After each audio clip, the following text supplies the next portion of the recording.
शिव निर्धारिका भगवदधिकारिका परम पूज्य गुरुवर्य श्री के चरणों में वंदन। उपस्थित धर्म प्रेमी श्रावक एवं श्राविका, शास्त्र वार्ता समुच्चय ग्रंथ में पूज्य भद्रबाहु सूर्य महाराज साहब ने पूज्य हरिभद्र सूर्य महाराज साहब ने स्टार्टिंग के कुछ श्लोकों में कषायों पर कैसे विषय प्राप्त करना इसके बारे में उन्होंने बताया है।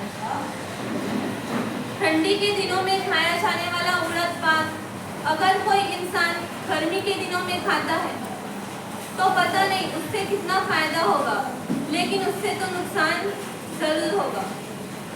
हिमालय में पड़ने वाले कड़कड़ाती ठंडी के दिनों में कोई इंसान अगर वहाँ पर श्रीखंड खाता है तो वो निमोनिया को आमंत्रण देकर ही रहता है। ये घटनाएं हम अपने जीवन में लागू करते हैं। आज हम अपना कैलकुलेशन खुद करेंगे कि हम क्या कर रहे हैं। हमको ये जो मानव का भव मिला है, मानव का ये चोला मिला है, वो किस लिए मिला है और हम क्या कर रहे हैं। ये जो सीजन है मानव भव का, वो है season two forgive and forgive करने का, फॉरगेट करने का ये सीजन है। कोई कुछ बोल दे तो उसको दिल में नहीं लगाने का। अरे 4 गति 84 लाख जीव योनि में हम देखते हैं तो अत्यधिक तीव्र क्रोध कहाँ पर है, कौन सी गति में है? सबसे ज्यादा क्रोध हम पर देखते हैं तो नरक गति के जीवों को होता है और कुछ अंश में पशु जगत में भी दिखाई देता है। लेकिन मानव के भव में क्या क्रोध शोभायमान है? क्या क्रोध अच्छा लगता है?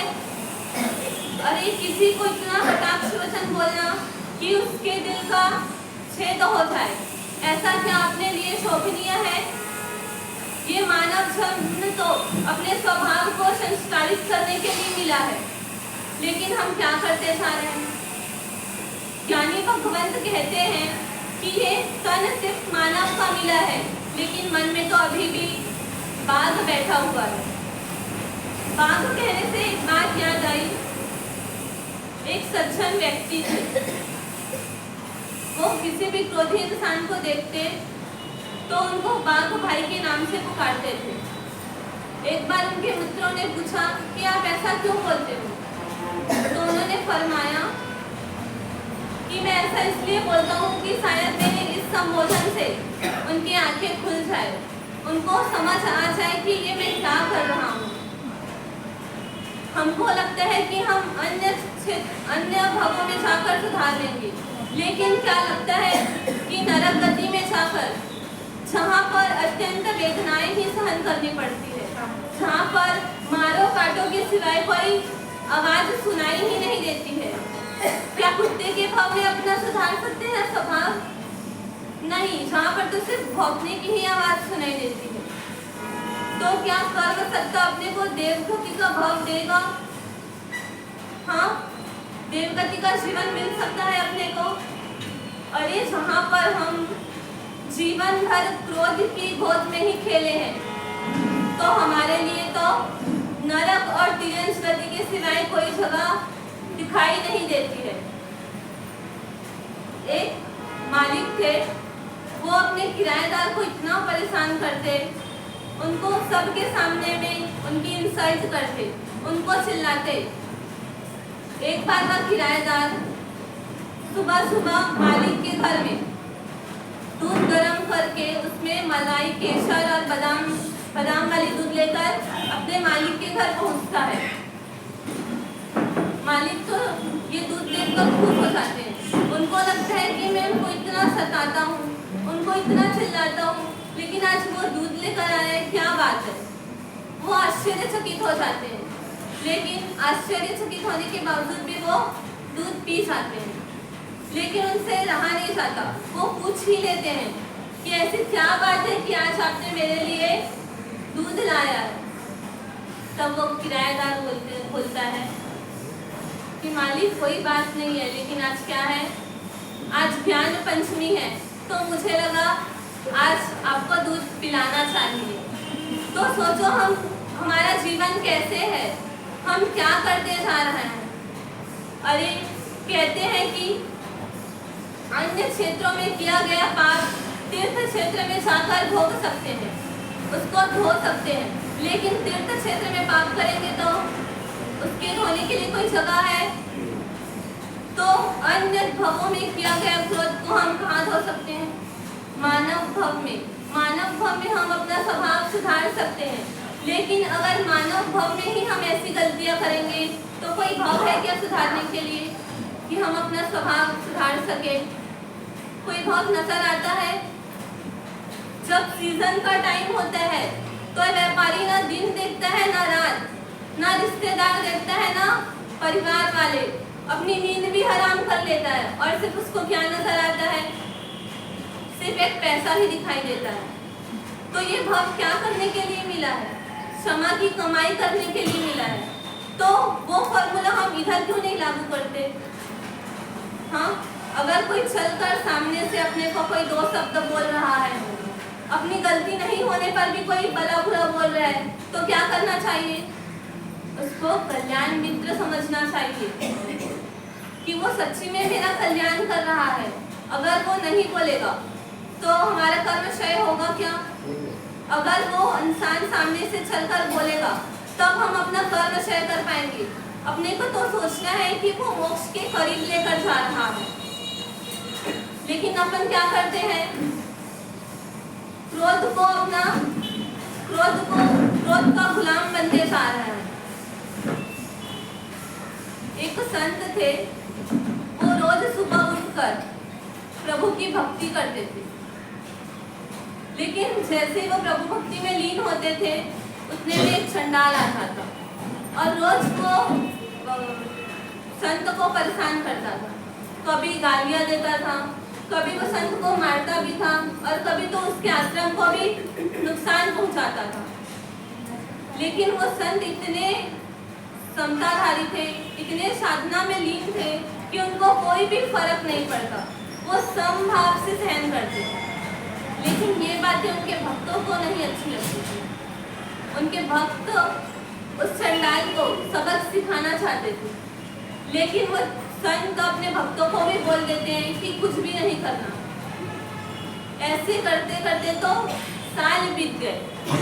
एक बार देवगति से एक देव उस संत की तारीफ करने के लिए, अनुमोदना करने के लिए धरती पर आते हैं और बोलते हैं कि क्या गजब की आपकी साधना है, कितने घोषणे सुनने पर भी आप क्या हो, समताधारी हो, आपको कोई फर्क नहीं पड़ता।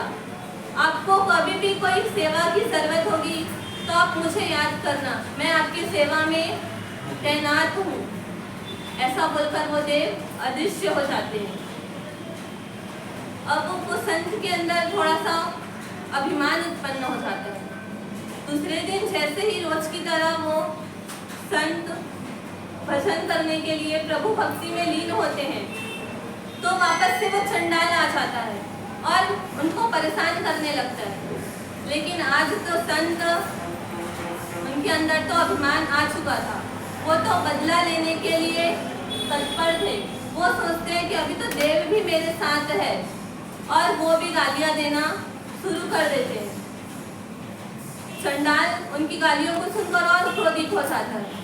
अब दोनों के बीच में हाथापाई होती है, लेकिन कहाँ चंडाल की ताकत और कहाँ संत की ताकत।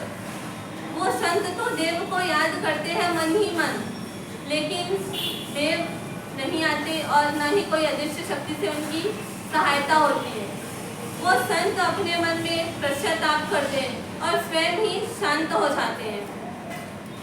पश्चाताप करते करते दूसरे दिन वो वापस प्रभु भक्ति में लीन होते हैं।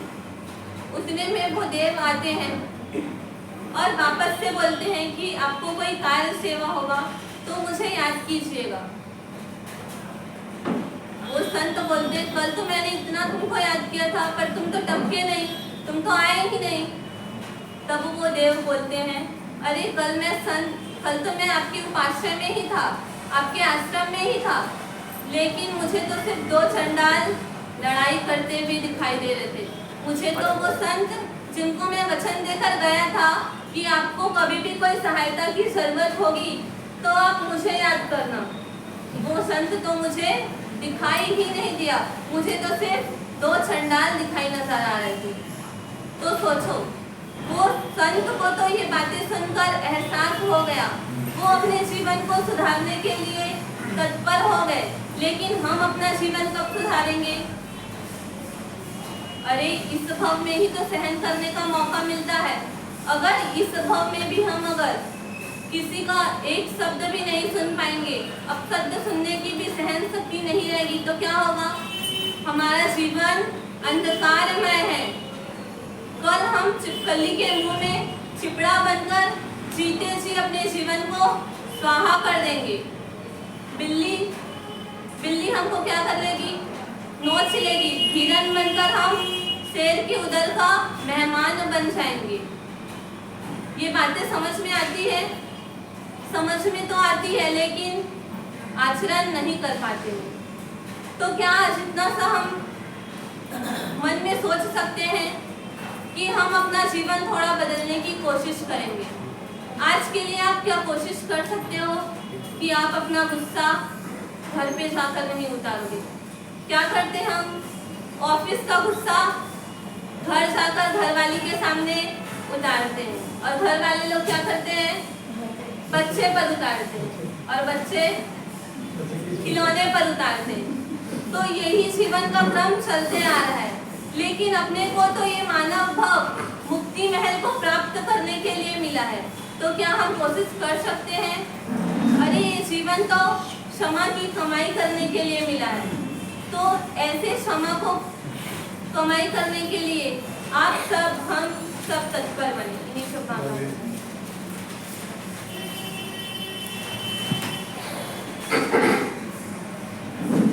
अल्पश्रुतं श्रुतवतां परिहासधाम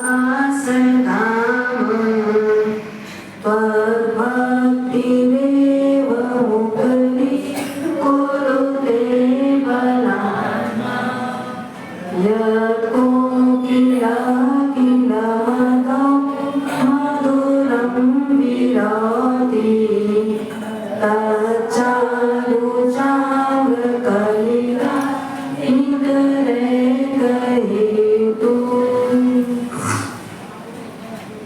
धर्म प्रेमी बंधुओं, माता एवं बहनों,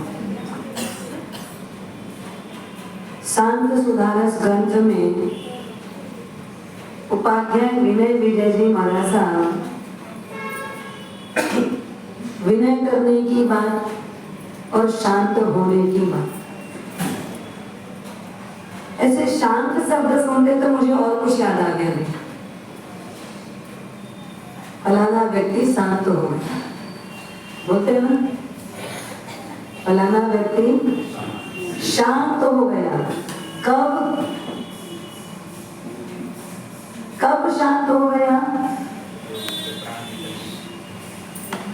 जब शांत होना था तो हुआ नहीं, और अब कोई सुनने वाला नहीं, समझने वाला नहीं, पूछने वाला नहीं, तब वो क्या हो गया? शांत हो गया। सब लोग बोलते हैं ना, शांत हो गया। ये शांत हो गया का मतलब क्या? अब वो टिक टिक नहीं करेगा, किटकिट नहीं करेगा, अब वो किसी के ऊपर उंगली नहीं उठाएगा, किसी को कुछ कहेगा नहीं, किसी के साथ अपेक्षा रखेगा नहीं, किसी को आक्षेप लगाएगा नहीं। उसको अपन बोलते शांत हो। मृत आदमी क्या करे? प्राण ही नहीं है, जीवन ही नहीं है, तो अब ये करने की शक्ति ही नहीं है। वो करना है क्या? उसको करना कहेंगे क्या? उससे शांत होना का कुछ काम किया? शांत तो जीते जी होना है। मरने के बाद लोग कहे शांत हो गया, शांत नहीं हो गया, परमानेंट शांत हो गया। शांत रहना, शांत सुधार जीना आना चाहिए। तो लाइफ मैनेजमेंट कोर्स है। क्या है? लाइफ मैनेजमेंट कोर्स है कि शांत होना है ताकि शांति रहे और शांति मिले। अच्छा हुआ चला गया, ये वाली शांति नहीं। अच्छा हुआ आप आए, शांति किसमें? अच्छा हुआ आप आए तो शांति है। आप चले गए और शांति कदापि नहीं, मतलब आप अशांत थे और अशांति फैलाने वाले। आपके आने पर शांति आए, आपके जाने पर शांति नहीं।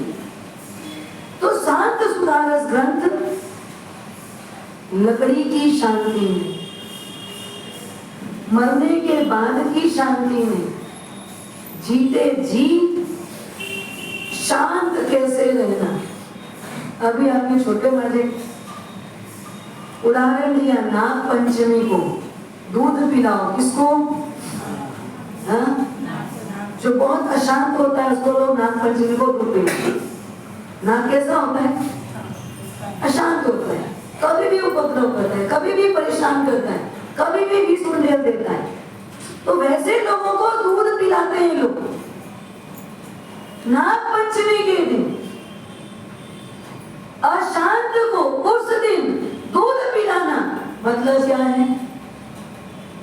नाग को दूध पिलाएंगे तो शांत होगा? हाँ? नाग को दूध पिलाने का मतलब क्या?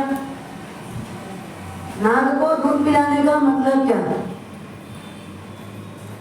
क्या मतलब है? तो उसका और जहर बढ़ता है, उसका तो और जहर ही बढ़ता है। इसलिए बताया ये जा रहा है कि अब आप शांत होने की कोशिश करो, नहीं तो ये नाग हो, नाग आप क्रोध में हो तो क्या हो? लोग बोले ये नहीं, आप खुद समझो। अभी जब मुझे क्रोध आ रहा है, जब मैं क्रोध में हूं तो वास्तव में मैं क्या हूं? नाग हूं। और कोई ऐसे नाग बोलेंगे तो अच्छा लगेगा? हाँ? कोई अगर नाग बोलेगा तो अपने को अच्छा लगेगा? नहीं। तो ये शांत सुधारस ग्रंथ जो ये कहने आया है, इसमें अपने भावों की शुद्धि करनी। मेन पॉइंट क्या है? भावों की शुद्धि। और भावों की शुद्धि के लिए 16 भावनाओं से भावित होना है। मैत्री, प्रमोद, करुणा और मार्गदर्शन, ये 4 भावना और 12 भावना अनित्य इत्यादि, अनित्य आदि 12 भावना। मैत्री, अनित्य इत्यादि, ये सब हमारे अंदर के जितने मैल है ना, उन मैलों को निकालने आते हैं। पर हमारी वृत्ति कैसी हो रही है? भाव अंदर है और हमसे बाहर देखते हैं। हम अंदर को देखते ही क्या? अंदर देखने का मतलब खुद को देखना। अधिकतम हमारा पूरा जीवन किसमें चला गया? हाँ? दूसरों को देखने में ही हमारा जीवन व्यतीत हुआ है। अभी तक हमने खुद को नहीं देखा, स्वयं को नहीं देखा। और स्वयं को देखना यानी स्वयं को पाना है, स्वयं को जानना है, स्वयं को समझना है और स्वयं को देखना यानी सिद्ध हो जाना है। ये भावना जो है वो क्या करेगी? आपको डाकू से दयालु बना देगी, खूनी से प्रेमी बना देगी और रहमी से आपको मुनि बना देगी। ये भावना आपको पतित से पावन बनाएगी, शैतान से इंसान बनाएगी और इंसान से आपको ईश्वर बना देगी। ये भावना में ये ताकत है। ये भावना जैसे जैसे आप इसमें डुबकी लगाओगे, डूबना पड़ेगा। ये तय है, कोई भी चीज आपको सुखी नहीं कर सकती है, कोई भी चीज। कितनी भी दवाई खा लो स्वस्थ नहीं हो। क्यों? क्योंकि परहेज नहीं पाते। परहेज पाना जरूरी है। परहेज अगर है आपका और वो ना पालो, मात्र और मात्र दवा खाते रहो तो स्वस्थ होगे? स्वस्थ रहोगे? पेट कितना भी दर्द देता हो और पेट दर्द के लिए दवा आपने ले भी पर दवा लेने के बाद भी आपने बेसन नहीं छोड़ा, तला फला नहीं छोड़ा, घी फ्राई आपने नहीं छोड़ी और अजीर्ण के बाद में भी और खाते जा रहे हैं, तो फिर क्या होगा? हाँ?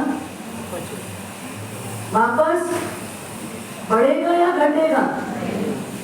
ठीक होगा या बेठीक होगा? अपन ये सब समझते हैं। शरीर के बारे में तो बताने की जरूरत भी नहीं है, कितने समझदार हैं। इस मामले में, हमारी समझदारी के मामले में पीएचडी की हुई है, पूरा नॉलेज है हमको। कब खाना, कितना खाना, कहाँ खाना, कैसा खाना, भगवान की आज्ञानुसार नहीं, भगवान की आज्ञानुसार नहीं।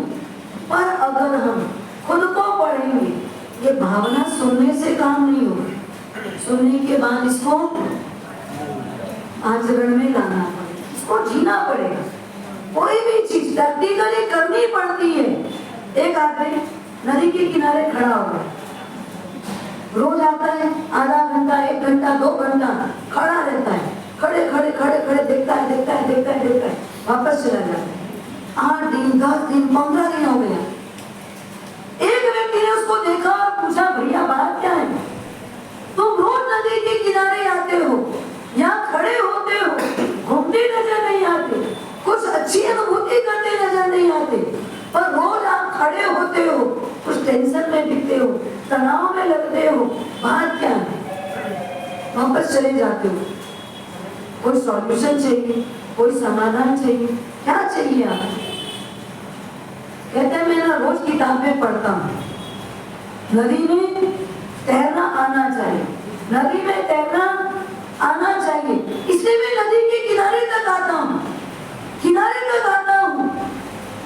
फिर देखता हूँ पानी कितना होगा, इसमें तैरने के लिए इतनी बार हाथ पैर दोनों हिलाना पड़ेगा कि नदी के पानी में अगर तैरना, कोई भी पानी में गिर जाओ, पानी में अगर आप गिरे हो, पानी ज्यादा है तो आपको उसमें तैरना पड़ेगा। तैरने के लिए क्या करना पड़ेगा? आप तैरोगे किससे? हाँ? नहीं, मैं हाथ पैर नहीं लाऊंगा, मुझे हाथ तो नहीं हिलाना। हाँ? तो भी रुक जाए, फिर तैरने की बात करूं मैं, हाथ पांव किसको हिलाना पड़ेगा? कोई आके हिलाएगा तो चलेगा, कोई और उसका हाथ हिला देगा तो चलेगा, कोई इसके पांव को पकड़ के ऊपर नीचे करे तो चलेगा। हाँ? किसको करना पड़ेगा? चलिए, आपको पता है, आप लोग जानते हो, अगर तैरना है तो हाथ पांव किसको हिलाना पड़ेगा? हाँ? खुद को हिलाना पड़ेगा तो आप चल पाओ। उससे आगंतुक ने पूछा, भैया तैरना के बाद कूदना?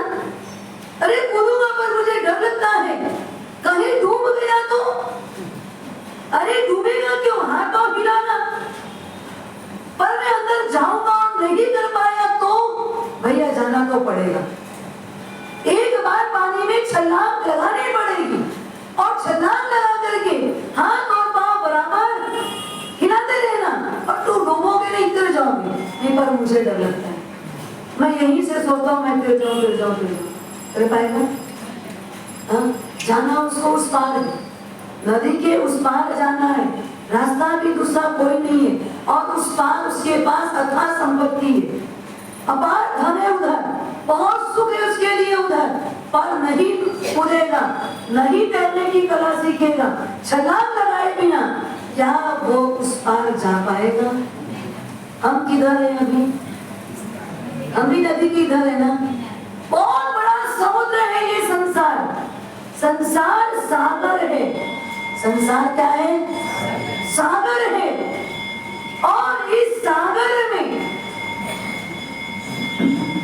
अथाह जल राशि है, मिथ्यात्व, अवैति, कसार, योग, प्रमाद, ये सबकी जल राशियां भरी हुई है। इससे समुद्र एकदम उछल रहा है, पानी की उछाल तरंगे आ रही है, और इस उतार तरंगों में कहीं मैं डूब ना जाऊं, कहीं मैं फंस ना जाऊं, ये सोच करके अगर हम एक किनारे खड़े ही रहेंगे तो क्या हम उस पार, क्या है संसार के उस पार, क्या है समुद्र के इस पार संसार है, तो समुद्र के उस पार क्या है? हाँ? क्या है मोहन जी? बस ये अपने को पता है। अपन अभी इधर संसार में और उधर जाना है तो देखो, आप लोग मंदिर में स्वस्तिक चावल चढ़ाते हो ना, स्वस्तिक वगैरह बनाते हो ना, तो देखो 3 लाइन बनती है, एक ऊपर की लाइन, एक मिडल लाइन और एक नीचे की लाइन, है ना। अब बीच में जो है वो क्या है? समुद्र है। समुद्र बीच में जो है वो क्या है? समुद्र है। उसको पार करना जरूरी है। इस तरफ क्या है? नीचे की तरफ क्या है? संसार है। 4 गति में क्या? संसार है। इस तरफ संसार है और बीच वाली लाइन के उधर क्या है? बस एकदम बेसिक समझ में आ जाएगा। इधर संसार है और उधर मोक्ष है, और बीच में क्या है? अनंत ज्ञान, अनंत दर्शन, अनंत चारित्र। क्या करना पड़ेगा? ये करना पड़ेगा, ये करना पड़ेगा। अनंत ज्ञान, अनंत दर्शन, अनंत चारित्र में जीना पड़ेगा। उसको समझ करके जीवन में आत्मसात करना पड़ेगा। अगर सम्यक दर्शन नहीं है तो सम्यक ज्ञान नहीं है, और सम्यक ज्ञान नहीं है तो सम्यक चारित्र भी नहीं है। तो अपने पास सबसे पहले विद्यात्व की लहरों से के साथ कुश्ती करके भी सम्यक दर्शन की छलांग लगा के आगे बढ़ना पड़ेगा। यहाँ तो मिथ्यात्व है, ये संसार मिथ्यात्व की तरंगों से भरा हुआ है, लेकिन इन तरंगों से डरे बिना, भयभीत हुए बिना, पूरी शक्ति के साथ परमात्मा से मांगो, भगवान पूरे बाहर शक्ति की, बाहर की शक्ति भी, लेकिन मुझे सत्व चाहिए। क्या चाहिए? सत्व चाहिए। सत्व का मतलब आंतरिक शक्ति, अंदर की शक्ति चाहिए कि मैं मिथ्यात्व को दूर कर सकूं। और क्या प्राप्त कर सकूं? सम्यक दर्शन कर्मीकरण हो जाए, और कुछ नहीं चाहिए। हमारे भावों की निर्मलता किसके लिए? किसके लिए? ये भावना में ताकत कितनी है? आपको ये दुराचारी से सदाचारी बना देगा, आपको सदाचारी से संयमी बना देगा, और संयमी से सिद्ध बना देगा। इतनी ताकत है इसके अंदर। आप सत्व तो प्रकट करो। अगर सत्व प्रकट होगा तो भोगी से आप योगी बन जाओगे, रागी से त्यागी बन जाओगे, भिखारी से विरागी बन जाओगे, और विरागी से क्या बनना है? वितरागी बनना। पर कूदना पड़ेगा, छलांग लगानी पड़ेगी। कोई भय नहीं, कोई टेंशन नहीं, कोई तनाव नहीं, बस कूद जाओ। और कूद करके क्या करो? अब चाहे कितने भी मगरमच्छ आ जाए, कितने भी बड़े बड़े मगरमच्छ आ जाए, मुझे कोई डर नहीं। कितना भी बड़ा से बड़ा जंगी तूफान आ जाए, मुझे किसी से कोई डर नहीं है। मैं चलता जाऊंगा, क्योंकि मुझे मंजिल पहुंचना है। मैं अपने भुजा में दम रखता हूं। परमात्मा की भुजा की पूजा करते हैं तो क्या कहते हैं? हाँ? भुजा बले भव जल तरिया। कौन तरा? हाँ? कौन तिर गए? भुजा बले भव जल तरिया। पर कब? पहली लाइन बोलो। मान गयु तो अंश थी, देखी वीर्य अनंत। क्या देखा? आपका वीर्य, आपका सत्व, आपका पराक्रम, आपकी इच्छा शक्ति, आपका दृढ़ संकल्प। मुझे कहाँ जाना है? उस पार जाना है, क्योंकि इधर तो कुछ भी नहीं। इधर जो कुछ भी है क्षण भंगुर। आज है, कल नहीं होगा। कल था, आज नहीं है। कल था ना, पर आज नहीं। आज है वो कल नहीं होगा, यहाँ है वहां नहीं होगा। इसलिए मुझे कहाँ जाना है? कहाँ जाना है? उस पार जाना, संसार से उस पार, जिसका नाम शुद्ध शिला। मुझे वहां पहुंचना है और वहां पहुंचने के लिए मान गयु दो अंश थी। ये दोनों भुजा किसका प्रतीक है पता है आपको? मान कसाय का। किसका प्रतीक है? मान कसाय का प्रतीक है। मान कसाय मतलब अभिमान। सबसे बड़ा दुर्गुण, सबसे बड़ा हमारा दुश्मन अगर कोई है तो वो कौन है? छोटा सा एक खड़ी लाइन। इंग्लिश में उसको क्या बोलते हैं बच्चे? इंग्लिश में खड़ी लाइन लगाते हैं, उसको क्या बोलते हैं? आई। क्या बोलते हैं? आई। आई है नहीं, खड़ी लाइन है बस। एक ऐसे की दुआई बन गया, कुछ भी नहीं करना पड़ता।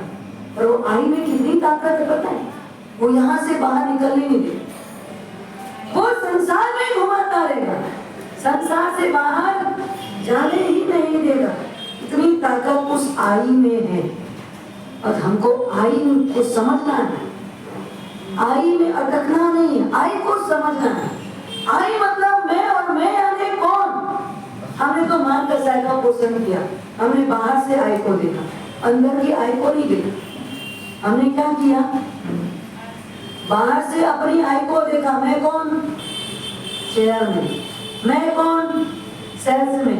मैं कौन? जेंडर में।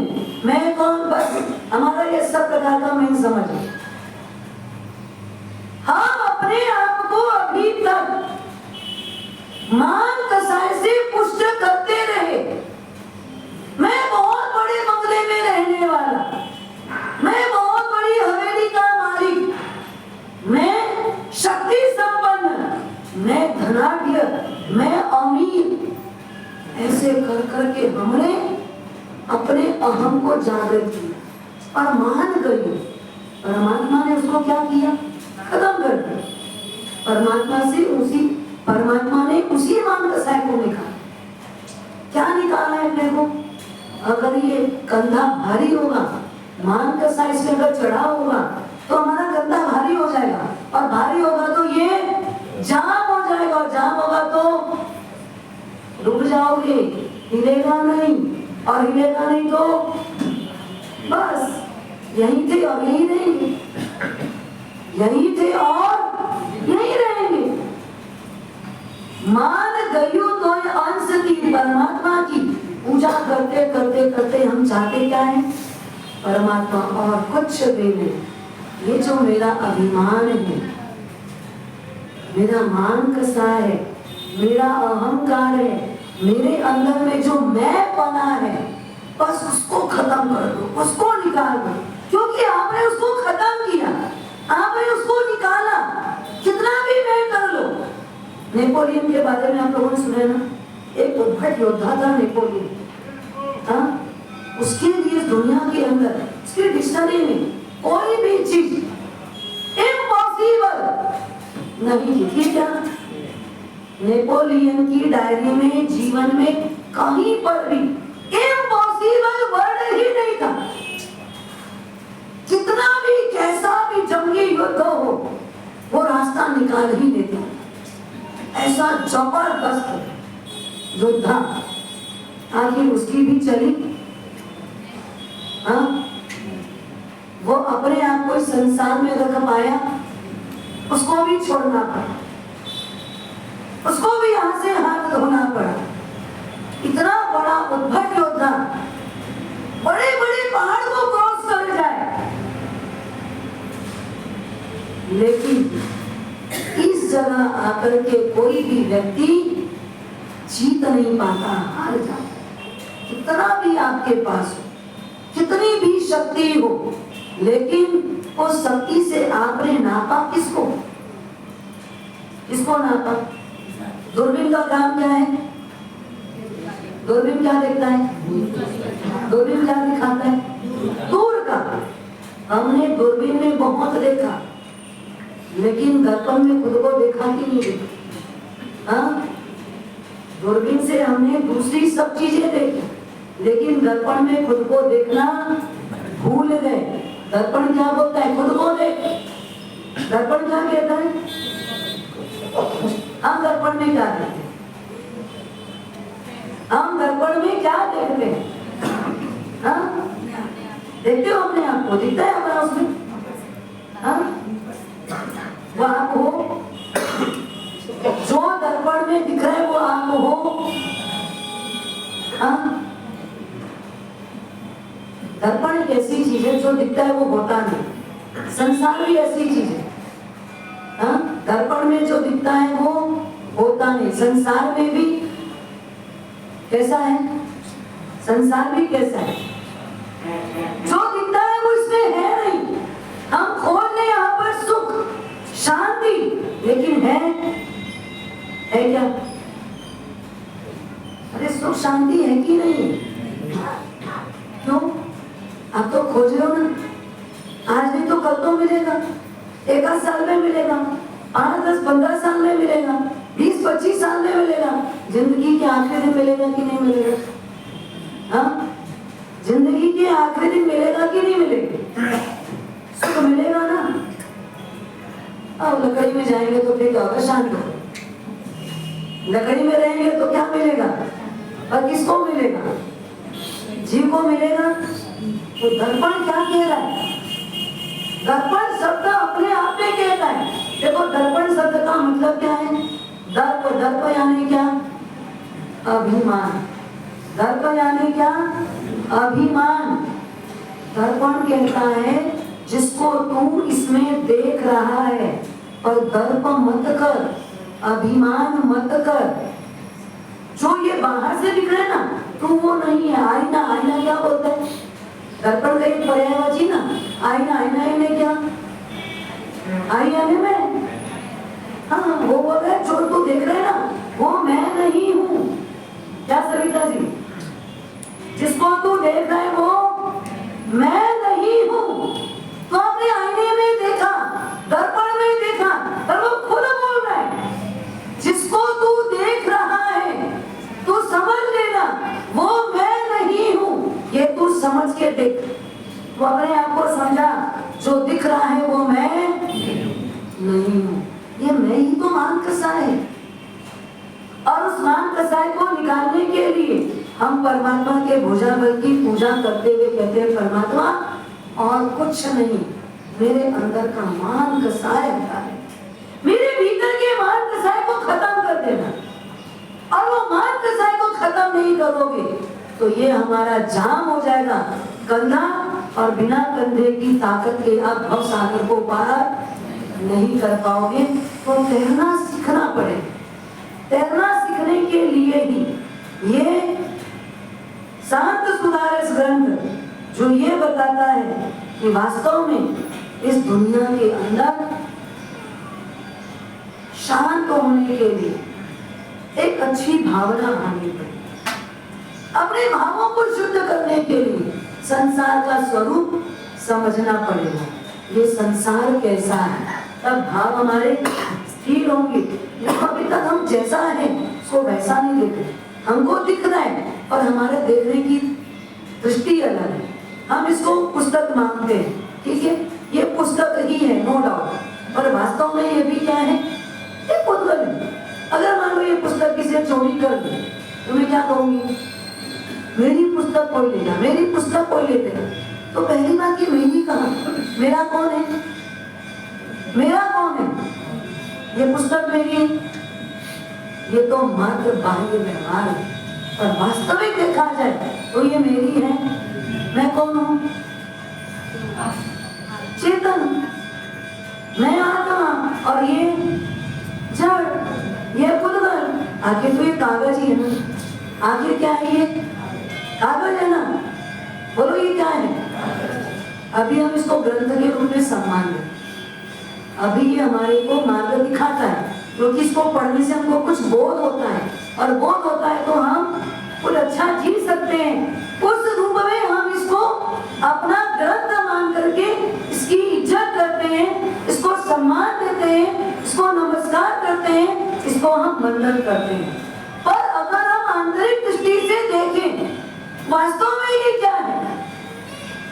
हाँ, भूख है, उद्गल है, जड़ है, ये एक दिन पन्ने इसके गलेंगे कि नहीं गलेंगे? इसके पन्ने गलेंगे कि नहीं गलेंगे? हाँ, गलेगा ना। हो सकता है थोड़ा टाइम ज्यादा लगे, कम लगे, जैसा कागज वैसा गलेगा। हाँ, जितनी अच्छी क्वालिटी का होगा उतना देरी से गलेगा। इसकी क्वालिटी अच्छी नहीं होगी तो जल्दी भी गल सकता है। जैसे हमारा जीवन है, अच्छी क्वालिटी वाले में आएंगे तो हाँ लंबा जी पाएंगे, लंबा जी पाएंगे कि नहीं? देव का भाव, सर्वार्थ सिद्ध विमान, कितने सागरों को उनकी आयुष्य है? हाँ, 33 सागरों को उनकी आयुष्य। पंचेंद्रिय में सबसे अच्छा भाव किसका? हाँ, बाह्य दृष्टि से मनुष्य मनुष्य बोलते हो और झंझना किसकी करते हो? देव बन जाऊं, देव बन जाऊं, देव बन जाऊं। हाँ, हमारी इच्छा शक्ति क्या है? देव बनने की। और पता है सबसे सुपर में सुपर भाव कौन सा है? मनुष्य का है। और बाह्य वैभव की अपेक्षा से देखिए, सबसे अच्छा उच्च जीवन अगर किसी का है, इस दुनिया का सबसे ज्यादा सुखी अगर कोई जीव है तो वो कौन है? सर्वार्थ सिद्ध विमान के देव, टॉप लेवल का देव जगत, उसके ऊपर कोई देवलोक नहीं, उसके बाद सीधा मोक्ष। टॉप लेवल का देवलोक, सर्वार्थ सिद्ध विमान, सबसे अधिक में अधिक सुख संसार का, भौतिक जगत का। और सबसे ज्यादा दुखी कौन? सबसे ज्यादा दुखी कौन? सर्वार्थ सिद्ध विमान के ही देव। सबसे ज्यादा सुखी कौन? सर्वार्थ सिद्ध विमान के देव। और सबसे ज्यादा दुखी कौन? वही सर्वार्थ सिद्ध विमान के देव। अरे वो सुखी भी और दुखी भी। हाँ, सुखी भी है और दुखी भी है। सुखी क्यों है? संसार की भौतिकता को लेकर। और दुखी क्यों है? पल पल में एक ही छंखना है, कब चारित्र मिलेगा, कब चारित्र मोहनी कर्म टूटेगा, कब मैं जंजाल से मुक्त होऊंगा, कब मेरी ये भाव की बेड़ी टूटे, इसके लिए पल पल पल पल एक ही स्वाध्याय, एक ही रटन, एक ही बात, पूरे 33 सागरों कौम तक वहां देव करते क्या है? सैया में पोढ़े रहते हैं और सिर्फ स्वाध्याय चलता है। क्या चलता है? स्वाध्याय चलता है, खुद को पढ़ते रहते हैं। और पढ़ते पढ़ते पढ़ते ये लगता है कितने समय की जंजीर है, इतने लंबे टाइम की जंजीर, कब मुक्त बनूंगा और कितना समय बाकी है, अब जल्दी से जल्दी मुझे मुक्त बनना है। वो चाह के विवाह चारित्र ले सकते हैं क्या? हाँ, ले सकते हैं चारित्र? आपको लेना है चारित्र? हाँ, आपको लेना है चारित्र? लेना है क्या? इसी मुंबई शहर की बात है, गोरेगांव संघ के एक ट्रस्टी मफतलाल भाई जोगानी, आप लोगों ने नाम सुना है?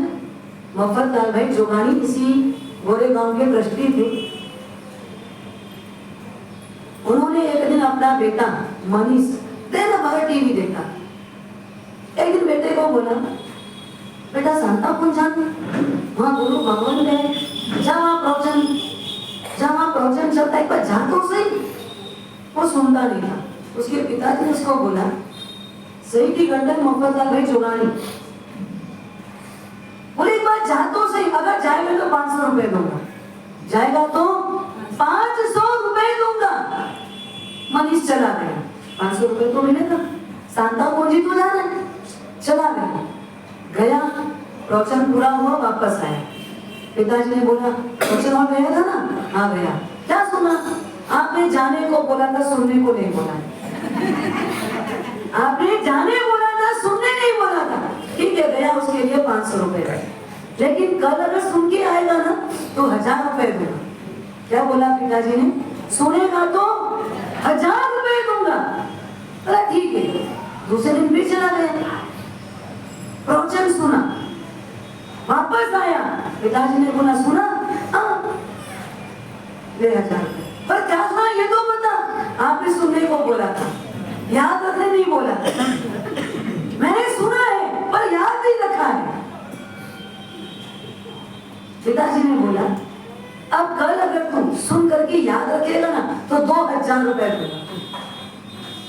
तीसरी बार वो प्रवचन में गया, प्रवचन सुना, ध्यान से सुना, याद रखने की ध्यान से सुना, ऐसा याद हो गया कि वो वापस ही घर नहीं लौटा।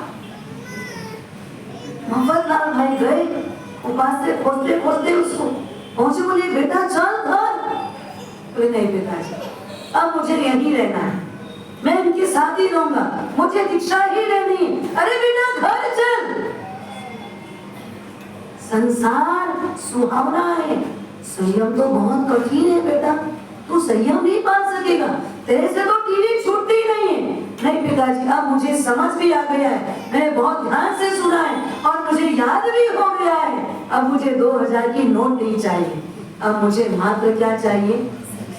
राग और द्वेष, इसको दूर करने की तालीम देने वाली ये संयम की पाठशाला चाहिए। और आज के दिन वो साधु मनीष रत्न सुंदर सूरजी मास्टर पर चुचे मृदु सुंदर जी के नाम से, और कुछ समय के बाद मोहम्मदलाल भाई ने भी दीक्षा ले ली और वो बने मोक्ष सुंदर जी महाराज। दोनों रत्न सुंदर सूरजी मास्टर के शिष्य। चारित्र चाहिए क्या? हाँ सुनो, पर क्या करूं उसको? बात समझ में आई? हम लोग क्यों आते हैं? मम्मी ने बोला था जा एक बार जा, एक बार जा, पापा ने बोला एक बार जा, अरे पत्नी ने बोला एक बार चलो तो सही, चलो तो सही, इसलिए हम चले आए। हम तो अपने बच्चों को बोलते ही कहाँ? हाँ बोलते हैं, कहते हैं, कहेंगे तो क्या होगा? हमारा साहब यही हाल होगा, इसलिए हम बोलते नहीं, डरते। हाँ वो मनीष से मृदु सुंदर बन गए और कहीं मेरा बेटा आया तो यही बात ना हो जाए, इसलिए हम डरते हैं, इसलिए ज्यादा उनको आने कहते ही नहीं। वास्तव में वो देव लोग सर्वार्थ सिद्ध विमान के देव किस लिए दुखी हैं? सब भौतिक सुख है, भौतिक सुख में एक रत्ती मात्र भी कमी नहीं है, और नहीं है तो क्या नहीं उनके पास? चारित्र। सबसे बड़ा दुख अंदर से इतनी तीव्र अभिलाषा है, इतनी तीव्र उत्कंठा है, पर वो चीज उनके पास नहीं है, उसकी वेदना अपरंपार। तो ये संसार में लंबा समय जब रहने को मिल जाए तो अच्छी क्वालिटी का अगर ये कागज है तो लंबा जीता है, लेकिन आखिर क्या है? ये उद्गल है। आखिर क्या है? ये उद्गल है। पर मैं, मेरा है क्या ये? जब ये मेरा नहीं है तो ये तो चांदी की ढौनी है। हाँ ये चांदी की ढौनी है, चांदी की ढौनी, ये चांदी की है। अगर ये चांदी की ढौनी है तो ये किसकी? ये तो हमारे नहीं है, हम सोना चांदी नहीं है। ये किसकी है? संघ वालों की। अब संघ में अगर पोखराज जी बोले ये हमारे संघ की, तो मेरे संघ की है, ये मेरे संघ की है, क्या होगा? इसमें कहीं पर लिखा भी होगा महावीर स्वामी ने, और तो लोग लिखवा भी देते हैं ताकि कोई उठा के ले जाए तो हाँ उसे पता चल जाए कि ये कहाँ की है, खरीदने वाला ध्यान देगा ये महावीर स्वामी मंदिर, महावीर स्वामी देरासर पायधुनी की है, तो कोई उठा के ले जाए तो खरीदने वाला भी चेत जाएगा कि ये चीज मंदिर देरासर से लाई गई है, लिखा भी नहीं। पर ये आखिर हमारा होगा क्या? ये भी क्या एक धातु है? सोना है तो क्या, चांदी है तो क्या, हीरा है तो क्या, रत्न है तो क्या? कुछ ले जा पाओगे? कुछ भी ले जा पाओगे? सिर्फ और सिर्फ क्या ले जा रहे हम?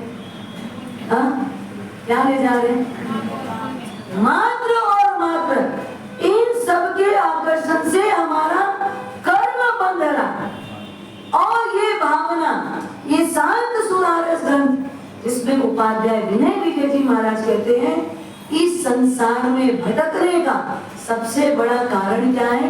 कर्म। सबसे बड़ा कारण क्या है? कर्म। और कर्म बंध किस प्रकार से होता है? तो प्रशमरति ग्रंथ में उमा स्वामी जी महाराज कहते हैं, स्नेहा व्यक्त शरीरस्य रेणुना सृष्यते यथा गात्रम राग द्वेष क्लेशस्य कर्म बंधो भवत्येव। जैसे घी तेल इत्यादि से लिप्त अगर शरीर होगा तो वो क्या होगा? उन पदार्थों से चिकना हो जाएगा, और चिकना होने के बाद अगर एक धूल हवा में आई, एक हवा की तेज लहर आई और उसमें धूल मिट्टी उड़ के आई, तो ये शरीर में क्या होगी? वो चिपक जाएगी। वैसे ही हमारी आत्मा कर्म बंध करती है। किस कारण से? राग और द्वेष के कारण। राग द्वेष से कर्म उसमें चिपक जाता है। अब अगर राग और द्वेष को हटाएंगे नहीं तो हम कर्म से मुक्त हो नहीं पाएंगे। तो कर्म को हटाने, राग द्वेष को जीतने के लिए क्या करना? इसके लिए योग शास्त्र में कलिका सर्वज्ञ हेमचंद्राचार्य जी महाराज कहते हैं, अंतस्तंद्रई रता पुण्य निर्वाण पद कांक्षी भी विधातव्य समत्वेन राग द्वेष विसर्जय। राग द्वेष रूपी शत्रु को अगर जीतना है तो उसको क्या करना पड़ेगा? समता से जीना पड़ेगा। किससे? राग और द्वेष किससे हो रहे हैं? समता के अभाव में। राग और द्वेष कब होता है? जब हमारे अंदर समता नहीं होती। तो समता को धारण करो, राग और द्वेष को जीत लोगे। और समता किससे आएगी? जब हम ममता को हटाएंगे, जब हम ममता को मारेंगे। उसके लिए लिखा है, साम्यम स्यात् निर्ममत्वेन तत्कृते भावना सहित। ममता को मारने के लिए क्या करें? भावना का आश्रय लेना। देखो, ममता को मारने के लिए भावना का आश्रय लेना। अगर आप भावना का आश्रय लोगे तो ममता दूर होगी, समता आएगी। समता आएगी तो राग द्वेष को जीतोगे, और राग द्वेष को जीतोगे तो कर्म बंधन से बचोगे। ये है हमारा फाइनली राइट वे। इसी रास्ते से हमको जाना है, और ये इसका सीक्वेंस है। ये जो हमारा सही मार्ग है, इस मार्ग पर चलने का अगर कोई सीक्वेंस है तो क्रम से चलो। क्या करना? संसार परिभ्रमण पर अगर पूर्ण विराम लगाना है तो सबसे पहले क्या करना है? कर्म बंधन को आने से रोकना है। कर्म बंधन को न आने दे, उससे बचना। उससे बचना है तो क्या करना? राग और द्वेष को दूर करना है। राग द्वेष को दूर करने के लिए क्या करना? समता धारण करना। और समता को धारण करने के लिए ममत्व बुद्धि। ममता यानी क्या? ममत्व बुद्धि। ममत्व यानी क्या? मेरा मेरा मेरा मेरा। बस ये मेरापन हटाना है। और मेरापन हटाने के लिए क्या करना? इस जगत में मेरा कोई भी नहीं है। ये 12 भावना हमको समझाती है, ये शांत सुनारस ग्रंथ हमको समझाता है। इसमें क्या आगे बात बताई जाएगी, उसकी बात अगले अधिकार वर्तमान जो ज्ञानी भगवंतों ने देखा होगा कहा जाएगा। अहो अहो श्री सद्गुरु करुणा सिंधु आपामर पर प्रभु करो। अहो अहो उपकार जे स्वरूप समझा बिना आयो दुख समझायो देवत नमो श्री सद्गुरु भगवान परम पुरुष प्रभु सद्गुरु परम ज्ञान सुख प्राप्त जे हमें आप्यो मानने ते हमें सदा प्रणाम। देह छता जे हरि दशा वर तेरे हारे ज्ञानी